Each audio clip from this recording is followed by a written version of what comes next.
Lights on, lights off. That's grow light control right there in its simplest form, automatically switching your grow lights on and off at the same time each day to recreate your plant's desired photo period. Here in my basement grow room, we're finally waving goodbye to HID lighting and their attendant controller boxes and saying hello to LEDs and wireless control. Ooh, all thanks to this tiny little box called the Growcast, made by UK LED grow light manufacturer TELOS. They sent me some products for review, and here I will be sharing my honest opinion and experience. I'm going to use this Growcast to control this Illuminar iLogic 8 EPAR. The Growcast is able to control pretty much any brand of LED grow light as long as it has 0 to 10 volt dimming capability, aka control ports. Here's the packaging with the tiny Growcast box inside, along with the cables, adapters, and instructions. I plug this box into my grow light, download the TELOS Mesh app, and I should be just moments away from making this LED fixture controllable via my smartphone. Amazing! iOS or Android, you're good with either. Once up and running,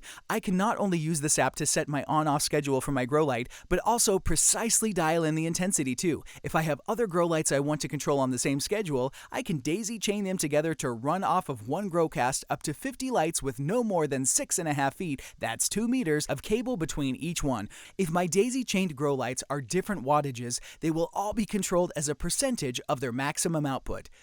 The Growcast's native connector is the modern waterproof replacement for the RJ connector. Lumitech, Fluence, Maxibrite, and many other brand LEDs are compatible. For grow lights like mine with the RJ11, RJ12, RJ14, or RJ45 ports, the Growcast comes with an RJ1 and RJ2 adapter to make the magic happen.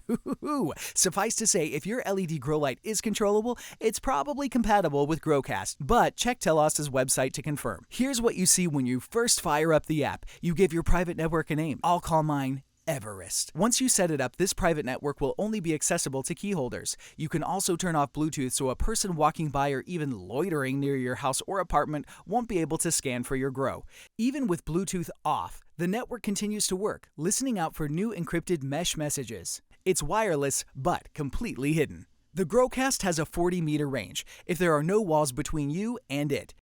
In compact houses with thin walls, your Growcast should be visible from anywhere inside your home. In my big old house with its thick walls, not a chance.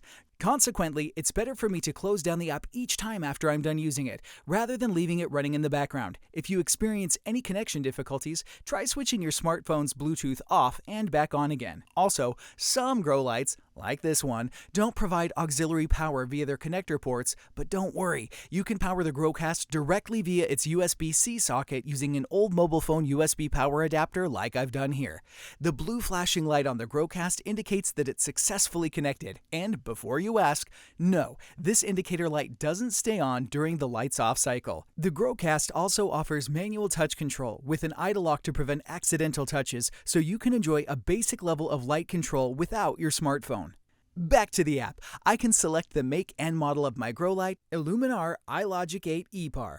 If you don't see your grow light brand and model, you can add it manually. Then, create your room. This defines a discrete growing area. It could be your propagation tent or your veg room or flowering chamber, whatever. You can define multiple rooms, assign grow lights as you wish, and then apply a lighting schedule either directly to a light or a room. You can enter the room length and width and wall covering if you wish, and it will calculate your ppfd on the canopy with surprising accuracy. Here's what the app estimates my average ppfd to be compared to what my par meter sees. The ppfd is based on the manufacturer's suggested distance for each fixture. I understand that TELOS are going to add a new feature to their app soon, which will allow users to manually specify the distance if they wish. As a grower, I think it's an important step forward to be able to specify the ppfd like this, as it gives me some firm data points for each harvest, helping me to rinse and repeat with accuracy between crop cycles. Next, I create a lights on and off schedule. 9 a.m. on, 9 p.m. off. Chilies are tropical plants after all. Don't forget to apply the schedule to your light or to your room.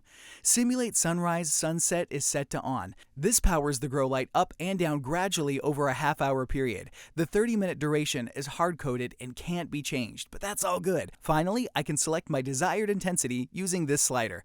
The lowest it will tolerate in this case is 81.9 watts or 234 micrometers nanomoles per second. That's just over 12% of total power.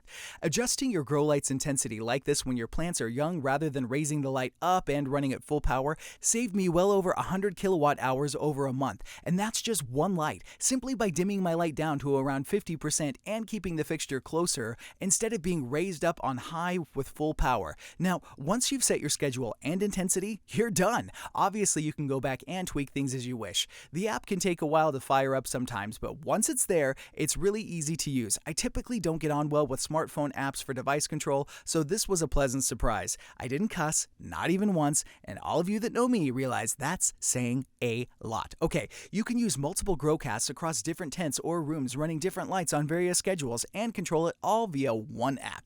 It's pretty cool. Remember, you have to be within Bluetooth range. This isn't going to give you the ability to change your light cycle while sat at the bar or out hiking. It's simply a little box and app that turns your smartphone into a lighting controller when you're physically close to your grow lights.